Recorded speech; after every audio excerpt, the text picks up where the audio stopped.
नमस्कार सभी को, मेरा नाम है धीरज। आप जुड़ चुके हैं हमारे साथ चर्चा चौपाल पर।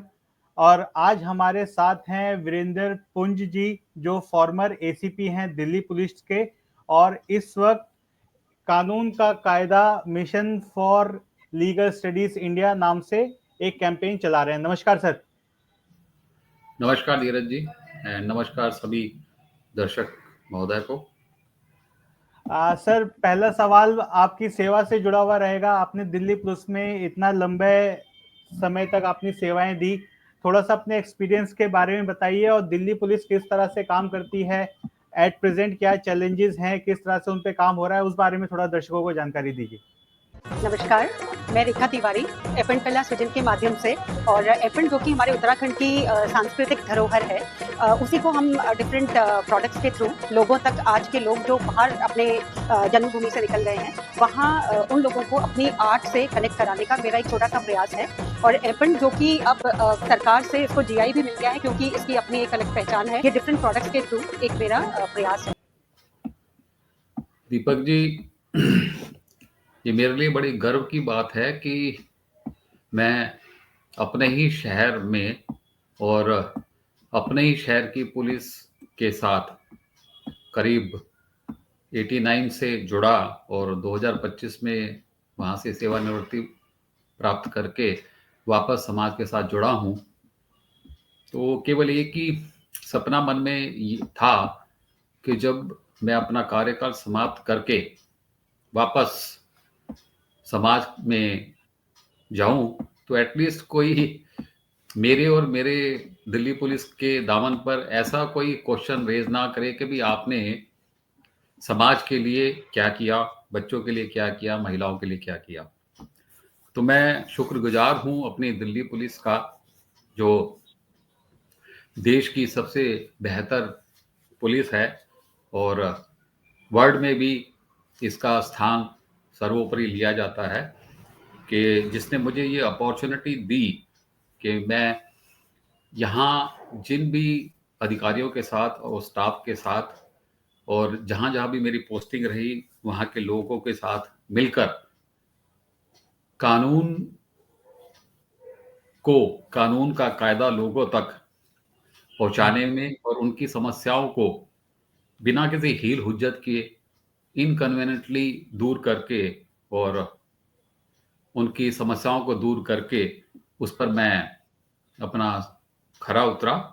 और इसके लिए मैं अपने दिल्ली पुलिस के सभी अधिकारियों का शुक्रिया अदा करता हूं कि समय समय पर उनके द्वारा दी गई गाइडलाइंस, मेंटरिंग और मुझे कार्य करने की छूट जो उन्होंने दी, उसी से ये सब कुछ संभव हो पाया है। और आज भी मैं यही कोशिश करता हूं कि चीज़ों को सीख के और बेहतर बनाया जाए। सर, आपने बताया 89 से 2025 ऑलमोस्ट 36 इयर्स की आपका सर्विस पीरियड रहा। तो उस दौरान जब आपने फील्ड पे काम किया, तो क्या प्रमुख चुनौतियां किस तरह की रहती थी? अपराध दर एक प्रमुख चुनौती है, या ट्रैफिक नियंत्रण, या जनता का विश्वास, जनता के बीच में काम करने में कुछ दिक्कत आती थी? किस तरह से आप फेस करते थे? सबसे बड़ी जो फर्क नजर आता है आज की पुलिस में और 89 से पहले की पुलिस में, वो यही है कि पुलिस में काम करने वाला माथाता जो है, वो अपने सीनियर अधिकारी के सामने जाकर के कुछ बोलना पाने की हिम्मत उसमें नहीं थी। लेकिन आज ना केवल हमारे में इतना आत्मविश्वास हमारी दिल्ली पुलिस ने भरा है कि एक सिपाही भी अपनी बात डायरेक्ट हमारे सीपी साहब तक पहुंचा सकता है। और सिटीजन के लिए तो यहाँ बहुत सी ऐसी सुविधाएं उपलब्ध हो गई हैं कि on the click of the mouse, उनके मुख से निकलने से पहले ही उनके द्वारा जो भी सुविधा वो चाहते हैं, उनके डोर स्टेप पर बिना किसी हील हुज्जत के उनको प्राप्त हो जाती है। यानी कि अब तो सर, जो मेरी जानकारी है, कई ऑनलाइन प्लेटफॉर्म्स भी दिल्ली पुलिस ने ऐसे डेवलप कर दिए हैं जहाँ पे सिटीजन्स अपने ग्रीवियांसेस, अपनी कंप्लेंट्स डायरेक्ट रख सकते हैं। हाँ दीपक जी, आप बिल्कुल सही कह रहे हो, क्योंकि जो सबसे बड़ी समस्या होती है ना, वो कम्युनिकेशन में प्रॉब्लम की आती है। कि मान लो कोई विक्टिम है और वो अपने समस्या को थाना लेवल पे, इस सब डिवीजन लेवल पे, डीसीपी लेवल पे, उनसे ऊपर के अधिकारियों के लेवल तक पहुंचाना चाहता है या हमारे सीपी साहब से भी मिलना चाहता है, तो पहले ये बड़ा थोड़ा सा टेढ़ा काम था, क्योंकि डर था लोगों के मन में पुलिस के प्रति। लेकिन जैसे जैसे समय बीतता गया और पुलिसिंग जो है वो पुलिसिंग ना होकर कम्युनिटी पुलिसिंग की उसने एक शक्ल इजार कर ली, जिसके मार्फत 1 to 1 कम्युनिकेशन संभव हो पाया है और बेहिचक और बिना डरे कोई भी विक्टिम किसी भी स्तर के अधिकारी से जाकर डायरेक्ट मिल सकता है। इसका मैं यही कहूंगा कि जैसे हम एसएचओस थे तो हम हर हफ्ते सुबह से शाम तक शिकायतकर्ताओं को इतला देते थे कि आप अपनी शिकायत के संबंध में आकर के हमसे डायरेक्ट मिल सकते हैं। हम दोनों पक्षों को मिला करके वहाँ बात करते थे। हमारे एसीएसपी सब डिवीजन वो भी अब 15 दिन में एक बार इस जन सुनवाई का कार्यक्रम करते हैं। डीसीपी लेवल पर तो ये रोज की कार्रवाई है। वहाँ पर ऐसा नहीं है कि कोई टाइम फिक्स है कि आप केवल इसी समय आ सकते हैं। आप जब तक साहब उपलब्ध होते हैं या एडिशनल साहब उपलब्ध होते हैं, किसी भी समय कोई भी व्यक्ति पब्लिक हेयरिंग में पेश होकर के जा सकता है। और इससे भी ज्यादा बड़ा काम पुलिस हेडक्वार्टर लेवल पर हमारी सीपी साहब ने इसको अंजाम दिया है, जहां जन सुनवाई होती है वर्किंग डेज में सुबह 9 से लेके और 12 बजे तक, और विक्टिम डायरेक्ट सीपी साहब से इंटरेक्ट करके अपनी समस्या बताता है और वो डाउन द लाइन विजिलेंस के थ्रू जाती है और उसकी समस्या में जो भी 15 दिन के अंदर जो कानूनी मदद उनकी होनी चाहिए और उसको सेटिस्फेक्शन लेवल जो है प्राप्त हो जाता है। सर आपने बताया कि सीपी साहब डायरेक्ट पब्लिक से मिलते हैं, समय देते हैं, तो अगर कोई दर्शक जो सुन रहे हो उन्हें अप्रोच करना हो तो कहाँ मिलना पड़ेगा उनसे? जी, इसके लिए देखिए सबसे पहले तो मैं उन अपने श्रोताओं को यही एडवाइस करूंगा कि सबसे पहले तो आप अपने मन से ना पुलिस के प्रति जो डर है, वहम है और जो भी आपके हिकअप्स है वो एक लंबी सांस लेकर के ना आज निकाल दो। पुलिस बहुत बदल गई है। पुलिस भी जो है समाज से ही उठ करके यहाँ पर पहुंचती है। जैसे घर में बच्चे को कोई तकलीफ होती है तो वो माँ को पुकारता है ना, और माँ उसे अपने आंचल में लपेट करके उसके दर्द का एहसास भी नहीं होता और ये प्रॉब्लम सोल्व हो जाती है। ऐसे ही पुलिस भी आपकी उसकी भी माँ का दिल है। वो भी आप सब हमारी पुलिस पुलिस जो है आप सबका लीगल गार्जियन है। आप हमारी भाई हैं, बहन हैं, बुजुर्ग हैं और बिना खटके आपको कोई भी प्रॉब्लम है आप 112 पे डायल कीजिए। ये तो नेशनल फोन नंबर हो गया शिकायत करने का। आप नजदीक के थाने में जाकर के एसएचओ साहब से मिल सकते हैं। हमारा हेल्पिंग डेस्क वहां पर मौजूद है, महिलाओं के लिए, बच्चों के लिए, बड़ों के लिए। वो डायरेक्ट आपको एंटरटेन करता है। पीसीआर जो हमारा सेंट्रल कंट्रोल रूम है, 5 मिनट के अंदर आपके पास पुलिस की सुविधा पहुंच जाती है। आपकी बात प्यार से सुनी जाती है। हमारे चिल्ड्रन फ्रेंडली रूम्स बने हुए हैं और अच्छा आपका रिसेप्शन वहां पर होता है। आपकी सुनाई के बाद कार्रवाई की जाती है। अगर कोई छोटी मोटी कमी रह जाती है तो पुलिस के पास भी थोड़ा सा क्योंकि काम थोड़ा सा ज्यादा होता है तो उसमें थोड़ी सी डिले तो हो सकती है, लेकिन इग्नोर नहीं हो सकता। लेकिन अगर ज्यादा कोई दिक्कत आ जाती है तो विक्टिम हमारे एसीपी साहब जो किसी भी थाने की पहली मंजिल पर बैठे हुए मिल जाएंगे, आपको उनसे मिल सकता है। डीसीपी साहब, उनका ऑफिस आपके घर के 1-1.5 किलोमीटर के बीच में होगा, उनसे डायरेक्ट मिल सकता है। और जन सुनवाई में जैसे हमारे सीपी साहब होल्ड करते हैं मीटिंग वर्किंग डे में सुबह 9:30 से 12:30 तक, वहां जाके मिल सकता है। और जनरली इतनी समस्या आती नहीं। बीट लेवल की बीट जो ऑफिसर है ना, हमारा बीट ऑफिसर हमारी पुलिस की रीढ़ की हड्डी है। बस उस तक ये चीज पहुंचती डाउन 99% केसेस में जो प्रॉब्लम है on the spot dispose of हो जाती है। तो सेटिस्फेक्शन लेवल हमारे यहाँ दिल्ली में विक्टिम्स का जो है वो दूसरे राज्यों से और काफी अच्छा है और इसमें सुधार भी हुआ है। सर आपने बताया कि 99% problems on the spot he dispose of हो जाती हैं, सॉल्व हो जाती हैं। बीट ऑफिसर्स हमेशा अवेलेबल रहते हैं और कॉल पे कभी भी 5-7 मिनट में आ जाते हैं। अब इसी तरह से जैसे अब हम देखते हैं महिलाओं से जुड़ी जो मुद्दे हैं, सुरक्षा के मुद्दे हैं, पहले की जो दिल्ली की परिस्थिति थी और आज उसमें काफी सुधार आया है। और जिस तरह से हम अखबारों में पढ़ते हैं, न्यूज चैनल्स पे देखते हैं, घटनाएं अब उतनी नहीं समझ में आती जितनी पहले होती थी।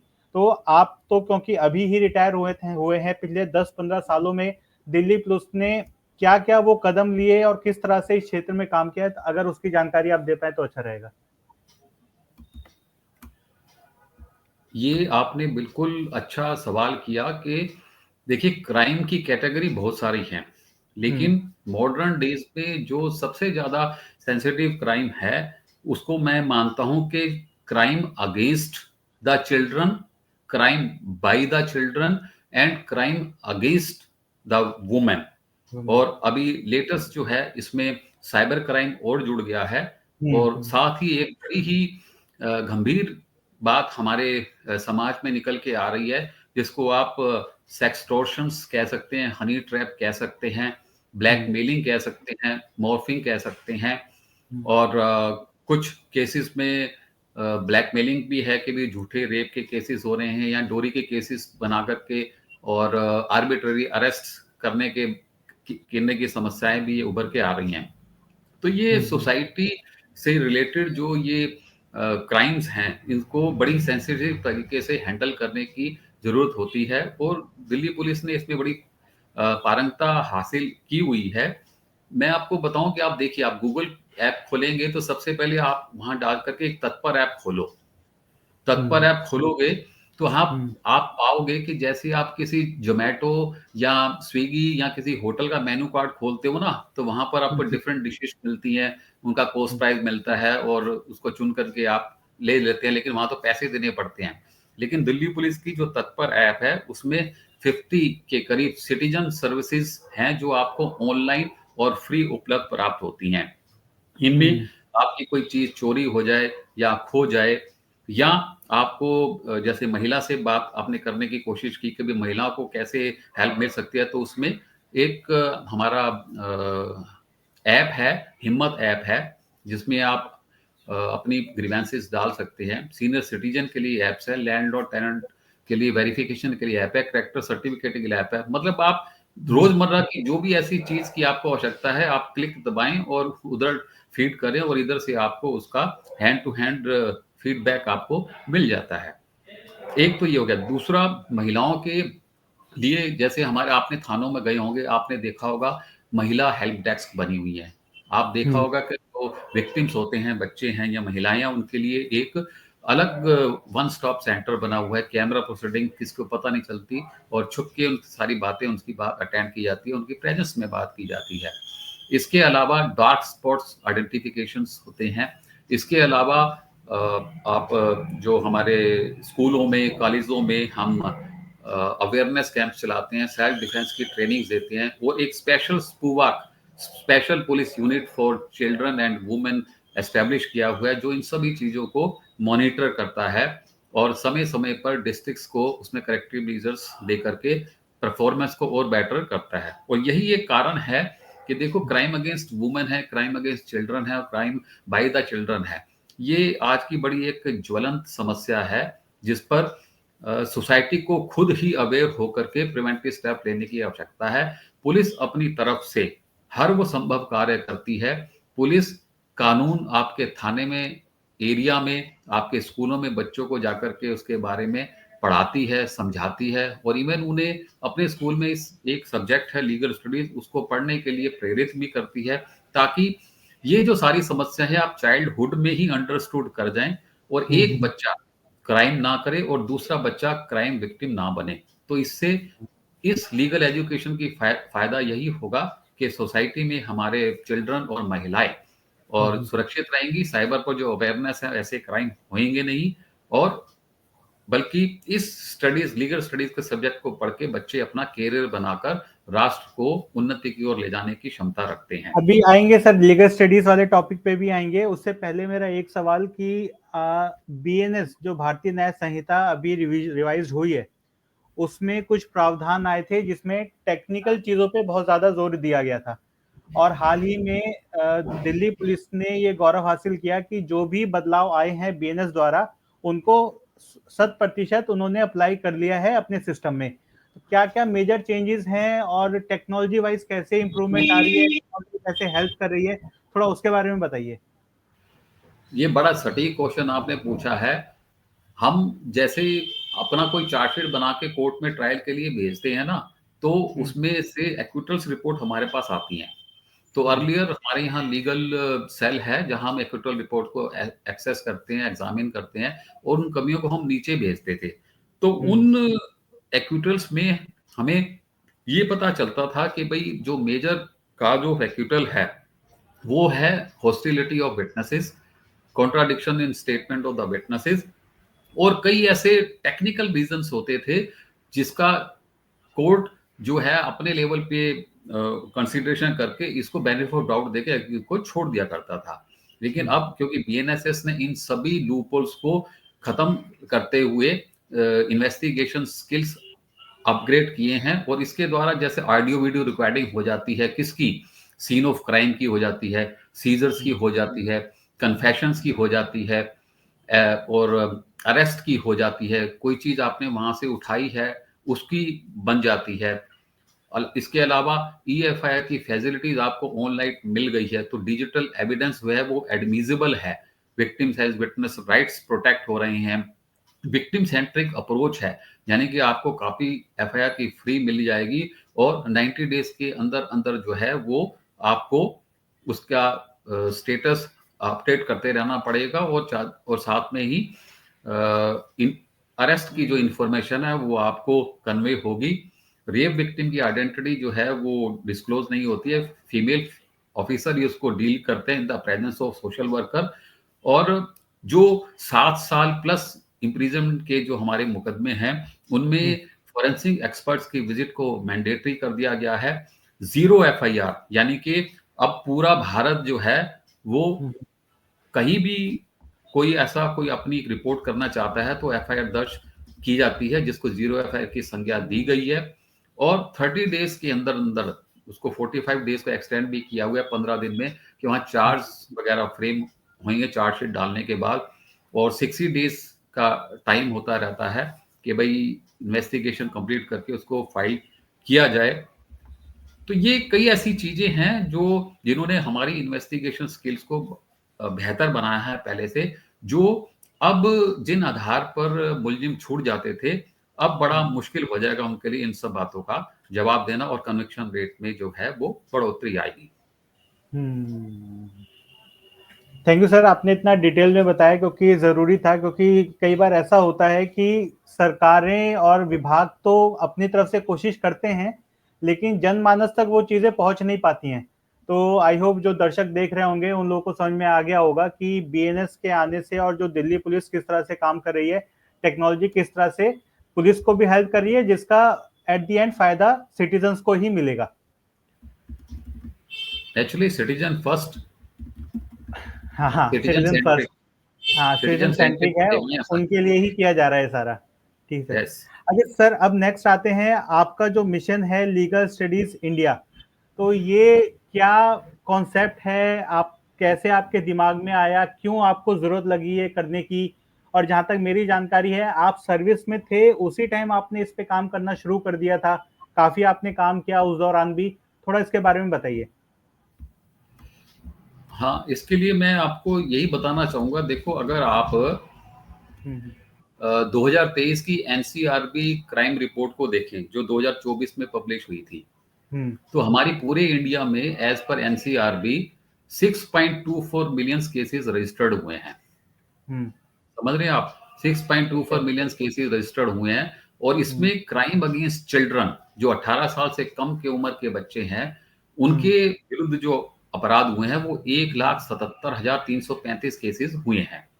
इनमें से 79,884 किडनैपिंग केसेस थे, जिसमें 82,106 चाइल्ड विक्टिम्स थी, और 67,694 केसेस थे पॉक्सो ऑफेंसेस के। अब total children victim of rape हुए 40,846, और अगर इसका हम एज ब्रेकअप देखें इन ऑफेंसेस का, तो 6 साल से कम के बच्चे थे 762, और 6 से 12 साल तक के बच्चे थे 3,229, 12 से 16 साल के बच्चे थे 15,444, और 16 से 18 साल तक के बच्चे थे 21,411। ये चाइल्ड विक्टिम थे जिनके विरुद्ध क्राइम हुआ। और इनमें एक और जो 6,038 केसेस हुए चाइल्ड मैरिज के, और 1390 केसेस हुए चाइल्ड लेबर के। ये तो हुए जिसमें क्राइम अगेंस्ट द चिल्ड्रन हुआ था। अब इसमें आप ये भी ध्यान रखिएगा कि अदर फॉर्म्स ऑफ जो विक्टिमाइजेशन है ऑफ चिल्ड्रन, वो दो ऑफन अंडर रिपोर्टेड रहता है, जिनमें जैसे फिजिकल अब्यूज हो गया, इमोशनल अब्यूज हो गया, निग्लेक्ट हो गया, कारपोरल पनिशमेंट इन स्कूल्स हो गए एंड होम्स हो गए, and violence in alternative care settings में हो गया। ये चीजें होती हैं लेकिन रिपोर्ट नहीं हो पाती। इन चीजों को तो अभी इसमें इंक्लूड ही नहीं किया गया है। अब क्राइम बाय द चिल्ड्रन, यानी कि children who are in conflict with law, जिनसे किसी विपरीत परिस्थितियों में कोई अपराध हो गया या किसी ने उनका फायदा उठा करके उनसे कोई अपराध करा लिया, जो टेंडेंसी देखने को आपको मिली होगी। 31,365 केसेस ऐसे बच्चे के साथ हुए हैं जो जिनसे कोई अपराध हुआ है, और उनमें जो जुवेनाइल्स को एप्रीहेंड किया गया वो 40,036 थे, और इसमें 16 से 18 साल के जो बच्चे हैं उनका 79% रेशो है। अब आप खुद समझ लीजिए, ये पूरा नेशन वाइड डाटा बता रहे हैं आप? ये हाँ जी, नेशनल क्राइम रिकॉर्ड ब्यूरो की डाटा है और ये ऑथेंटिक डाटा है। और ये चाहे कोई भी सिटी हो, अगर वो ये सारी प्रॉब्लम तो हर जगह है ही है, हर जगह ही है। हाँ। दिल्ली जो मेट्रोपॉलिटन है, यहाँ बड़ी अवेयरनेस है, कोई रिस्क नहीं ले सकता कि उनको कोई चीज रिपोर्ट करे और वो उसको रजिस्टर ना करे। तो हमारे यहाँ नॉन रजिस्ट्रेशन तो समझो खत्म ही है। रिपोर्टिंग, अंडर रिपोर्टिंग है कि भी लोग बच्चे नहीं पहुंचा पाते, वो अलग बात है, लेकिन जो चीज हमारे संज्ञान में दिल्ली पुलिस में आ गई तो वो रजिस्टर हो गई। अब जो nature of crime committed by children है, वो उसमें ह्यूमन बॉडी इन्वॉल्व है। जैसे मर्डर के 995 केसेस में बच्चे इन्वॉल्व रहे, 977 रेप्स के केस थे, अटेम्प्ट टू मर्डर में 1476 बच्चे इन्वॉल्व रहे, हर्ट में 5836 रहे, किडनैपिंग एंड एब्डक्शन में 931 बच्चे रहे, महिलाओं के साथ दुर्व्यवहार में 811 बच्चे जो है वो उसमें इन्वॉल्व रहे, और जो चोरी, बर्गलरी, रोबरी केसेस है उनमें 6557 थेफ्ट में, 2015 बर्गलरी में, और 1030 जो है वो रोबरी के मुकदमों में रहे। और दूसरा कंसेप्ट इसमें यह है क्राइम अगेंस्ट वुमेन। अब क्राइम अगेंस्ट वुमेन भी अगर आप देखेंगे तो इसमें भी 15% के करीब जो है इंक्रीज है, और वो डोरी रिलेटेड क्राइम्स है जो पॉइंटिंग आउट जो एक परसिस्टेंट सोसाइटल प्रॉब्लम है। Total 4,048,211 crimes against women for reported in 2023। अब यहाँ अगर हम crime by the children and crime with the children की बात करें तो ये किस लिए होता है? ये इसलिए होता है कि भाई इग्नोरेंस ऑफ लॉ के कारण होता है।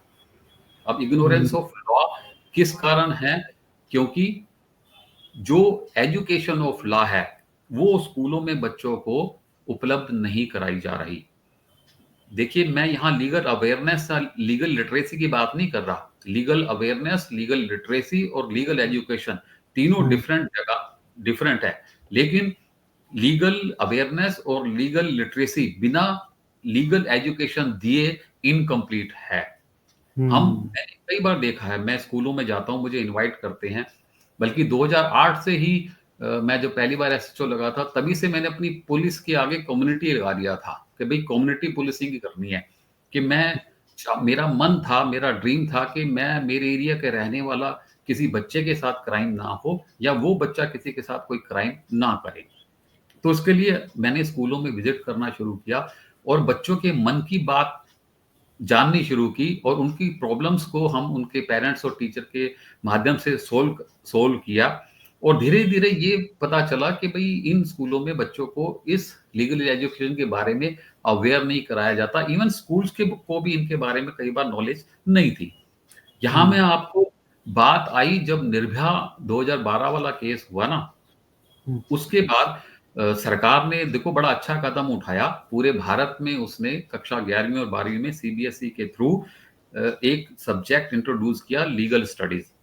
अब लीगल स्टडीज एक ऐसा सब्जेक्ट है जो नॉलेज ऑफ लॉ देता है, जिससे क्राइम विक्टिमाइजेशंस और क्रिमिनल बनने की टेंडेंसी खत्म होती है, समाज में सेफ्टी बनती है, समाज में सुरक्षा रहती है।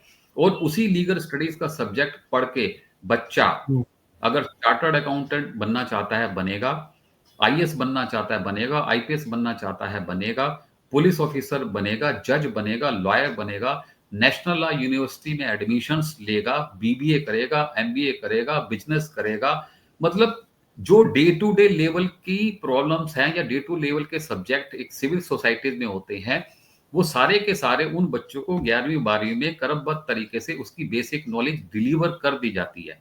अब अगर ऐसा हो जाता है तो आप देखिए ये क्राइम देखो रुक नहीं सकते, लेकिन इसमें जो है इनकी रेसिडिविज्म यानी कि पुनरावृत्ति को हम रोक सकते हैं, रेट कम हो सकती है।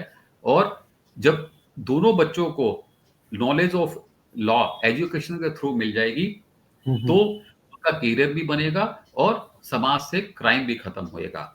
अभी रिसेंटली हमने जेल में भी विजिट किया था, रोहिणी जेल में अभी परसों ही हमारा एक प्रोग्राम था नए वर्ष के उपलक्ष्य में। वहाँ जेलर साहब ने, गौरव सैनी साहब ने उनके मनोबल ऊंचा करने के लिए, उनकी नेगेटिविटी को खत्म करने के लिए रंगारंग प्रोग्राम किया था। तो वहाँ मुझे उनसे बात करने का मौका मिला, तो वहाँ उनसे हमने यही चीजें शेयर की कि भाई आपके भी तो अपने कुछ सपने थे ना, आपने भी तो बचपन में कुछ सोचा होगा, क्या उन सपनों को आपने अपने स्कूल में अपने पेरेंट्स को शेयर नहीं किया या उन्होंने आपकी मन की बात नहीं सुनी? तो आप अपने एटलीस्ट बच्चों से तो जाके बात करो या उनसे मिलो कि उनके मन में क्या है। क्यों नहीं आपके बच्चे दूसरे बच्चों की तरह डॉक्टर, इंजीनियर, जज, पुलिस ऑफिसर और प्रिंसिपल्स वगैरह बन सकते हैं। और ये सब इसीलिए है ना क्योंकि आपको इग्नोरेंस ऑफ लॉ थी, आप लॉ नहीं पढ़ पाए, लेकिन अब उपलब्ध है, आप इस चीज को पढ़ें और अपने खुद भी मेन स्ट्रीम में आए और अपने बच्चों को भी एक अच्छा नागरिक बनाए। जैसे स्कूलों में जब लीगल स्टडीज कई बार वैकल्पिक होता है, मुख्य विषय भी होता है कई स्कूलों में, तो किस तरह से आपको लगता है कि आपने बताया कि उन्हें नॉलेज हो जाएगी बच्चों को, तो जब उन्हें लॉ की नॉलेज रहेगी तो उन्हें पता रहेगा कि किस तरह से क्राइम होते हैं और ये भी समझ में आएगी कि हमें इस तरह के क्राइम नहीं करने हैं। लेकिन जो इस तरह का अभियान आपने बताया कि निर्भया कांड के बाद सरकार ने शुरू किया, आपने 2008 से अपनी कम्युनिटी में जाके लोगों को इस चीज में अवेयर करना शुरू कर दिया था, तो क्या आपको लग रहा है कि अब जो इस वक्त आज के अगर हम एट प्रेजेंट टाइम बात करें तो उसका असर आपको दिख रहा है, हो रहा है कुछ? देखिए वो कहते हैं ना कि भाई आसमान में भी छेद होता है, आपको एक पत्थर आसमान की तरफ उछालने की हिम्मत करनी चाहिए। भारत जब स्वतंत्र नहीं हुआ था तो किसी ने तो पहला कदम उठाया था ना कि भारत को मुझे स्वतंत्र करना है। तो इसी प्रकार से ये विचार भी हमारे मन में आया कि भाई हम समाज में रहते हैं, पुलिस अफसर हम बन गए, तो क्या हमारा काम सिर्फ किसी कंप्लेंट लेकर के उसको एलिजिड पर्सन को ढूंढना ही रह गया? क्या हम उसको करेक्शनल मैटर नहीं कर सकते? ऐसा कौन सा कदम उठाए कि इन चीजों में गिरावट आए? तो उस पर हमने रिसर्च करी और इस रिसर्च के तहत यू विल बी सरप्राइज, सबसे पहले तो हमने सीबीएसई से कंफर्म किया, तो वहां से पता चला कि उन्होंने 2013 में ये सब्जेक्ट जो है 11वीं 12वीं में पूरे भारत में इंट्रोड्यूस कर दिया था और साथ ही इसको टीचर पढ़ाने की उपलब्धता को भी सुनिश्चित करने के लिए सभी को लेटर लिखा था। लेकिन जब हमने दिल्ली, पंजाब, हरियाणा, राजस्थान, यूपी, उत्तराखंड इनके शिक्षा निदेशालय से जब हमने ये इंफॉर्मेशन मांगी कि भाई इस लीगल स्टडी सब्जेक्ट के पढ़ाने का स्टेटस क्या है, तो you will be surprised, her state से, हर स्कूल से 0 फिगर आई थी। और अच्छा, ये 0 कब की फिगर बात आई बता रहे हैं, ये कब की बात बता रहे हैं सर आप? मैं आपको कोविड के समय की बात बता रहा हूँ। 2019 में अच्छा। मैंने ये बैच शुरू किया था और 2020, 21, 22, 23, 24 और 25 हो गए, 5 साल हो गए हैं इनसे कंटिन्यूअसली कम्युनिकेशन चल रहा है। और मतलब कि वहां से अगर अगर अगर मैं क्रोनोलॉजिकल वाइज से डिकोड करूं तो आपने बताया 13-14 में सीबीएसई ने सारे स्कूल्स को बोला कि आप ये शुरू करो, लेकिन 20-21 में आपने जब रिटर्न में मतलब उनसे जो भी जवाब मांगा तो उन्होंने बोला कि अभी नहीं हुआ है, मतलब 7-8 साल तक इस पे कोई काम नहीं हुआ था। मतलब उन्होंने अपने इस सब्जेक्ट को ऑफर ही नहीं किया। और जब अब जैसे ग्राउंड रिलेटिव में हमने जब बच्चों को अवेयर करना शुरू किया ना, जब हमने एरिया, जिस एरिया में हम काम करते थे उन एरिया के बच्चों से मिलकर के बात करनी शुरू की, उनको इनके बारे में ब्रीफ करना शुरू किया, तो उन्होंने अपने स्कूलों में सवाल करने शुरू किए कि हमें ये सब्जेक्ट पढ़ना है, हमें ये सब्जेक्ट पढ़ने के लिए उपलब्ध कराया जाए। और दिल्ली के 100 स्कूलों में बच्चों ने इस सब्जेक्ट को पढ़ने की इच्छा जाहिर की थी, उन्होंने अपनी रिटर्न एप्लीकेशन हमें दी, जिसको मैंने स्वयं शिक्षा निदेशालय को, उन स्कूलों को 20-21 में जो है वो ट्रांसफर करके भेजा कि ये बच्चे आपके स्कूल में ये सब्जेक्ट पढ़ना चाहते हैं। और उसका फायदा मुझे तब मिला जब ये डायरेक्टरेट ऑफ एजुकेशन में हमारे डायरेक्टर एजुकेशन है हिमांशु गुप्ता सर, जो आजकल सीबीएसई में सेक्रेटरी हैं, वो ट्रांसफर होके जा रहे थे एज ए सीबीएसई में, तो लास्ट डे था दिसंबर का ही। और तब मैंने उनको एक टेक्स्ट मैसेज किया था कि सर ऐसे ऐसे हमारे यहाँ बच्चे ऐसे तरीके से काफी लंबे समय से जद्दोजहद कर रहे हैं, मैं स्कूल में जाता हूँ तो स्कूल सीनियर अफसर का तरफ इंडिकेट करके कह देते कि वो मुझे आदेश देंगे तो ये सब्जेक्ट पढ़ाया जाएगा, तो इनकी इतनी एप्लीकेशंस वहां पेंडिंग है। तो उनके द्वारा 3/4/24 को ये जो एक ऑर्डर पास हुआ था, और दिल्ली की नॉर्थ ईस्ट डिस्ट्रिक्ट है उसमें 29 स्कूलों में जिन बच्चों ने एप्लीकेशंस दी थी वो बच्चे आज जो है इस सब्जेक्ट को पढ़ रहे हैं। यहाँ एक प्रॉब्लम ये चीज आई, तो जब इसकी मॉनिटरिंग नहीं हो रही स्कूल लेवल पे ना, मॉनिटरिंग इन द सेंस क्या है कि देखो, एक लीगल स्टडीज का सब्जेक्ट है, लॉ ग्रेजुएट ही टीचर इसको पढ़ाने के लिए एलिजिबल है, और एक लॉ ग्रेजुएट बच्चा जज तो बन सकता है, लेकिन सीबीएसई ने इस सब्जेक्ट को पढ़ाने के लिए जो भी स्टैंडर्ड फिक्स किए हैं, कभी एक तो पोल साइंस का टीचर पढ़ा सकता है। अब जब पोल साइंस के टीचर ने लॉ पढ़ी ही नहीं है तो वो किस अच्छे तरीके से इस सब्जेक्ट को पढ़ा पाएगा। फिर उन्होंने एक बार को लगा दी कि जी एलएलबी, एलएलएम, बीएड वगैरह हो, तो भाई लॉ ग्रेजुएट के लिए बीएड करने की आवश्यकता नहीं है। जैसे टीजीटी कंप्यूटर साइंस है, उसको कंप्यूटर की एमसीए की डिग्री है, उसके पास ग्रेजुएट तो पढ़ा सकता है इस लेवल पे, तो ये भी 2 साल सब्जेक्ट ही तो पढ़ाना है। तो यहाँ पर मेरा ये सजेशन है हमारे शिक्षा विभाग को और सीबीएसई को, और इवन नेशनल टेस्टिंग एजेंसी को भी और यूजीसी को भी, कि भाई आप ये इंश्योर करें कि कम से कम लॉ ग्रेजुएट टीचर्स को इस सब्जेक्ट को पढ़ने के लिए बच्चों को उपलब्ध कराएं। देश में 20 लाख स्कूल हैं, और उसमें से 100-150 स्कूल होंगे प्राइवेट जो ये सब्जेक्ट पढ़ा रहे हैं अपने बच्चों को 2014 से ही। कोई सरकारी स्कूल जो है इतनी जहमत नहीं उठा रहा था। अब ये 29 स्कूल तो ये पढ़ा रहे हैं, और उनमें भी उनको यही दिक्कत है, कहीं हिस्ट्री का टीचर पढ़ा रहा है, कहीं इंग्लिश का टीचर पढ़ा रहा है, ग्रेजुएट तो कहीं लॉ के है ही नहीं। 2-3 स्कूल ऐसे हैं जहाँ पर ये अच्छा काम चल रहा है। एक स्कूल में 6 सेक्शंस में बच्चे 350 के करीब इस सब्जेक्ट को पढ़ रहे हैं, तो किसी स्कूल में एक बच्चा पढ़ रहा है, और कई स्कूलों में तो बच्चों ने एप्लीकेशंस दी है, और देयर एप्लीकेशंस जो है उस पे एचओएस को और डीडीईस को जो है संज्ञान लेकर के काम करने की जरूरत है। और इवन जैसे हम जन सुनवाई करते हैं ना पुलिस वाले, तो ऐसे ही एक दिन मैं अपनी जो दिल्ली की माननीय मुख्यमंत्री जी हैं रेखा गुप्ता, क्योंकि मैं भी लॉ पोस्ट ग्रेजुएट हूँ, तो मैंने भी अपना एनरोलमेंट बार काउंसिल में कराया। तो 8 अप्रैल को एम्पैनलमेंट जब हमारा वो फैसिलिटेशन हो रहा था, तो रेखा गुप्ता मैडम ने ही हमें उसमें हमारे शपथ दिलवाई, और हम बार काउंसिल के मेंबर बने। और देखो, रेखा गुप्ता मैडम हमारी लॉ ग्रेजुएट है, महिला हैं, और उनसे हमारे बहुत उम्मीदें हैं, अच्छे काम भी कर रही हैं।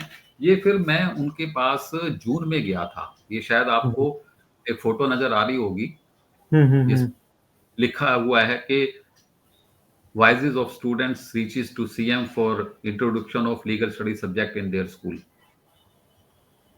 और मुझे आशा है कि इस पर ये कार्य हो रहा होगा और होना चाहिए। और ये देखिए, जब तक बच्चे को समाज में कानून के बारे में जानकारी नहीं होगी, पढ़ाई नहीं होगी, तो कानून का सम्मान कैसे होगा। कोई भी आप ज्यादातर लोगों से बात करो तो यही कहते हैं, अच्छा मुझे कानून समझा रहा है, मैंने सब पढ़ा रखा है। यहाँ कानून तो आराम से खरीदा जा सकता है जी, कानून में क्या रखा है। तो जो लोगों को मजा कानून तोड़ने में आता है ना, उससे ज्यादा मजा उन्हें अब कानून पढ़ने में आना चाहिए, क्योंकि जो कानून पढ़ेगा उसको भविष्य में ना तो डॉक्टर की जरूरत पड़ेगी, क्योंकि उसकी बीपी नहीं बढ़ेगी, क्योंकि उसके पीछे पुलिस नहीं पड़ी होगी, और ना ही उसे वकील की जरूरत पड़ेगी। तो वो अपना योगा करे और मौज ले। तो ये भी एक अच्छा एक्सपेरिमेंट है। अब इसको बहुत जरूरी है सर ये आज के टाइम पे लीगल अवेयरनेस तो ठीक है लेकिन एजुकेशन बहुत जरूरी है क्योंकि जी मेन चीज जो आपने बताया ना कि आम जनमानस के मन में डर, तो वो डर कम हुआ है लेकिन खत्म नहीं हुआ है। अभी भी एक आम व्यक्ति अगर उसे कोई दिक्कत आती है तो वो सोचता है कि कौन थाने के चक्कर काटेगा और कौन यस कानूनी दाव पेच में पड़ेगा, कौन कोर्ट के चक्कर काटेगा, तो इनसे चीजों से लोग अभी भी कतराते हैं। Yes you are right. और मेरे ख्याल तो देखो, घर से संस्कार मिलते हैं, स्कूल से लीगल एजुकेशन मिल जाए तो और क्या चाहिए। हमारा हम्म। घर भी अच्छा बनेगा और हमारा समाज भी अच्छा बनेगा। और इवन देखो, आप खुद मीडिया में हो, हम्म। अब मीडिया में रहते हुए भी तो आप अपने सारे कानून की बारीकियों को जानते हो, तभी कोई पोस्ट डालते हो या कोई कॉरेस्पॉन्डेंस करते हो ना। आप हम्म। आप भी तो बिल्कुल इसके अगेंस्ट इसको वायलेट करते हुए नहीं जा सकते। जब अब मीडिया बिल्कुल सम्मान कर बिल्कुल। रहा है तो हम्म। मजे की बात तो ये है कि संसद में बैठे हुए हमारे एमएलए या एमपीज हैं, वो ये सवाल तो उठा रहे हैं कि जी महिलाएं जो हैं पुरुषों को झूठे दहेज के मुकदमों में और झूठे रेप के मुकदमों में इन्वॉल्व करके एलिमोनी मांग रहे हैं या एक्सटॉर्शन कर रहे हैं। लेकिन उन्हें ये नजर नहीं आता कि यूएनओ की रिपोर्ट है 1 अरब से ज्यादा महिलाएं अपने जीवन में कहीं ना कहीं शारीरिक शोषण की शिकार हुई हैं। तो उनको तो ये सवाल उठाना चाहिए था हम्म। कि भी जब संसद ने एक ये कानून बना दिया, उसकी किताब बना दी, उसके टीचर बना दिए, तो उसको पढ़ने का अधिकार हमारे बच्चे को स्कूलों में क्यों नहीं दिया जा रहा? सवाल तो यहाँ उठना चाहिए। हम्म। और आप बात करते हो कि जी पुरुष आयोग बनाओ, पुरुष आयोग बनाओ। अरे भाई, जो बाल हम्म। आयोग बने हैं और जो महिला आयोग बने हैं, वो पुरुषों द्वारा सताए जाने के कारण ही तो उनकी प्रोटेक्शन के लिए बने हैं। और लाभ तो हम्म। सबके लिए बराबर है, इक्वल है। मनुष्य हम्म। जो जो पुरुष है उसको स्त्री का संरक्षक कहा गया है। स्त्री हमारे देश में पूजनीय है। बिल्कुल। हम किसी छोटी सी आंकड़े के बेसिस पर हम एक बहुत बड़ी जो डिफॉल्ट है उसको हम इस हम्म। तरीके से ओवरसाइट नहीं कर सकते। तो ये संसद हम्म। के भी आई ओपनर का काम है कि भाई आपकी नाक के नीचे आपके द्वारा बनाया हुआ कानून, अब ये 3 नए कानून बनाए हैं ना, अब इसकी हम्म। अवेयरनेस आप कर रहे हो, तो ये सारी चीजें उस लीगल स्टडीज की सब्जेक्ट का पार्ट हैं। पार्ट है उसमें आप साइबर और क्राइम पढ़ते हैं, उसमें क्राइम अगेंस्ट हम्म। चिल्ड्रन पढ़ते हैं, उसमें क्राइम अगेंस्ट वुमन पढ़ते हैं, उसमें आप प्रॉपर्टी लॉ पढ़ते हैं, उसमें आप गिफ्ट पढ़ते हैं, इनकम टैक्स पढ़ते हैं, सेल टैक्स पढ़ते हैं, जीएसटी पढ़ते हैं। मतलब कोई भी ऐसा एक्ट जिसकी आपको हम्म। नॉलेज होनी चाहिए और जिसकी आपको जरूरत पड़ती है, वो सब इस करिकुलम का हिस्सा है। और हम्म। सबसे बड़ी बात यह है कि इसकी किताबें नहीं छपती थी, तो सीबीएसई को हमने रिक्वेस्ट किया कि भाई इसकी किताबें बच्चों को उपलब्ध कराओ। आज भी हम्म। किताबें नहीं है बच्चों के पास, जो हम अच्छा। उनको डाउनलोड करके देते रहे हैं। आप हम्म। और इससे भी बड़ी बात यह है कि जैसे 12वीं के बाद इन्होंने सीयूटी का एक एंट्रेंस एग्जाम निकाला है ना? हम्म। 12वीं के बाद बच्चे यूनिवर्सिटी में एडमिशन लेते हैं। तो हम्म। उन सब्जेक्ट में लीगल स्टडी सब्जेक्ट शामिल है कि जी जिस भी सब्जेक्ट में वो देगा उसमें लीगल स्टडीज के क्वेश्चन आएंगे। लेकिन आई। अफसोस की बात तो ये है कि जब वो बच्चा दिल्ली यूनिवर्सिटी का जो एलएलबी का एग्जाम होता है उसकी एंट्रेंस देने के लिए इन्होंने जो एनटीए ने और यूजीसी ने स्टैंडर्ड फिक्स किया है उसमें लीगल स्टडीज का सब्जेक्ट डोमेन में है ही नहीं है। अब बताओ कि जिस बच्चे को जज बनना है, हाँ। जिस बच्चे हम्म। को पुलिस अफसर बनना है, जिस बच्चे को एमबीए करना है, बीबीए करना है, उस स्थिति में जाना है, उसको आप किताब भी नहीं पढ़ा रहे और डोमेन में सब्जेक्ट भी नहीं रख रहे, तो उसकी हम्म। जिम्मेवारी किसकी है? समाज में क्राइम होने की और बच्चे की क्राइम करने की, क्राइम वुमेन की जिम्मेदारी किसकी है? डायरेक्ट संसद हम्म। की है। संसद को हम्म। सोचना चाहिए कि हमारे यहाँ क्या लैप्स है और उसको हम किस तरीके से पूरा कर सकते हैं।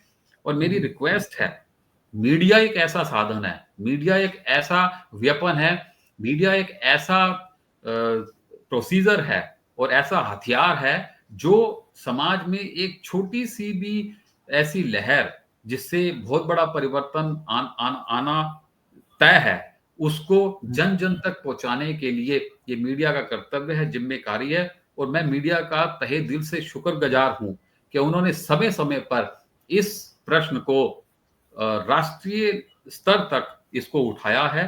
और ठीक है, हमारे पास थोड़ी जीत अभी हासिल हुई है और आगे हम्म। प्रयास जारी हैं।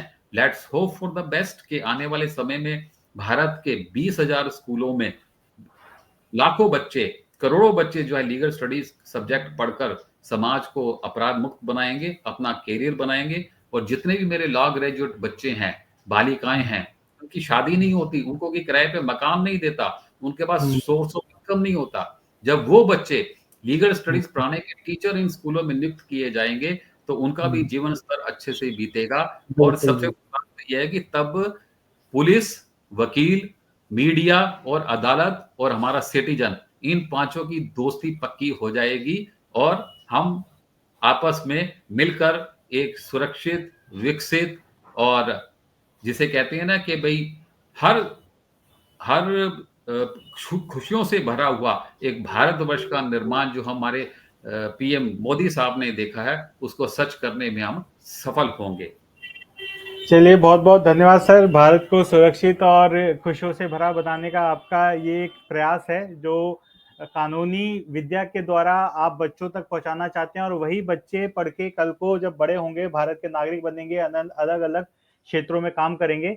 तो अगर बचपन से ही वो इन चीजों में पढ़े हुए होंगे, सीखे हुए होंगे, तो आगे भी इसी तरह से उनका काम रहेगा और देश को आगे बढ़ाने में वो अपने पूरी तरह से मदद कर पाएंगे। आपका बहुत बहुत धन्यवाद हमसे जुड़ने के लिए, इतना समय आपने निकाला। आगे भी कुछ विषयों पे आपसे जुड़ते रहेंगे, और इस विषय पे भी अगर आगे कोई भी अपडेट आता है तो आपसे निवेदन है कि जरूर हम तक पहुंचाएं, और हम जनता तक पहुंचाने की पूरी कोशिश करेंगे। जी सर, बोल रहे थे आप कुछ? मेरा बोलिए। दीपक जी आपसे यही एक नम्र निवेदन है कि देखो जी, मैं तो एक छोटा सा द्वारपाल हूँ अपने समाज का, अपने भारत का। और हमारे मन में यही है कि जो हम बोएंगे वही हम आगे काटेंगे। तो हमने जी पुलिसिंग की है, डर के की है कि भाई ठीक है, मेरा बच्चा, मेरा ये, इसको कोई नुकसान हो, कल को इन्हीं बच्चों को हमने देखना है, यही हमारे कल के नेता हैं, इन्होंने देश को संभालना है। जो आखिरी जो मैं आपको बताने जा रहा हूं, ये बड़ी इंपॉर्टेंट चीज है और ये हर बच्चे को अपने मन में धारण करनी चाहिए कि जिस देश में देश का कानून, देश के स्कूल 2013 से लागू होने के बावजूद भी देश के बच्चों को पढ़ाने से मना करें, उस देश से अपराध, भय, भ्रष्टाचार, अनैतिकता कभी समाप्त नहीं हो सकती। आप बच्चों को कानून का कायदा दे करके देखें। आप बच्चों को स्कूलों में लीगल स्टडी पढ़ाने के टीचर अपॉइंट करके देखें। आपके थाने बंद हो जाएंगे, आपकी अदालतों का काम कम होगा, आपका समाज सुरक्षित होगा, हमारा देश विकसित बनेगा। और मेरे बच्चे, मेरे माताएं, मेरी बहनें स्वच्छंद कहीं भी और किसी भी समय आने जाने में हिचक महसूस नहीं करेंगी। और हमारे जो नव युवक हैं, जो हमारी नव जनरेशन है, उसको ये एक मैसेज भी है कि मिथ्या भ्रम में ना जाइए, आप बैक टू बेसिक्स आइए, भारत को हमेशा आगे अग्रसारित करने में अपना योगदान निभाए, अपने फैमिली का ध्यान रखें, अपने पत्नी का ध्यान रखें, अपने पति का ध्यान रखें, अपने बच्चों की सेवा करें और आपके जो भी सिविक आपके राइट्स नहीं, मैं कहूंगा आपकी कर्तव्य जो हैं उनको निभाएं। हर नागरिक जब अपना कर्तव्य निभाएगा तो उस समाज में अधिकारों को मांगने की कोई जगह ही नहीं बचेगी। जय हिंद, जय भारत। दिल्ली पुलिस का बहुत शुक्रगुजार हूं जिसने मुझे 37 साल तक काम करने का मौका दिया और 56-57 से अधिक ऑफिसर्स के साथ काम करने का मौका मिला, जिन्होंने दिल्ली पुलिस को जमीन से आसमान पे लाकर के खड़ा कर दिया है in the click of mouse. Thank you sir. चलिए, थैंक यू सर।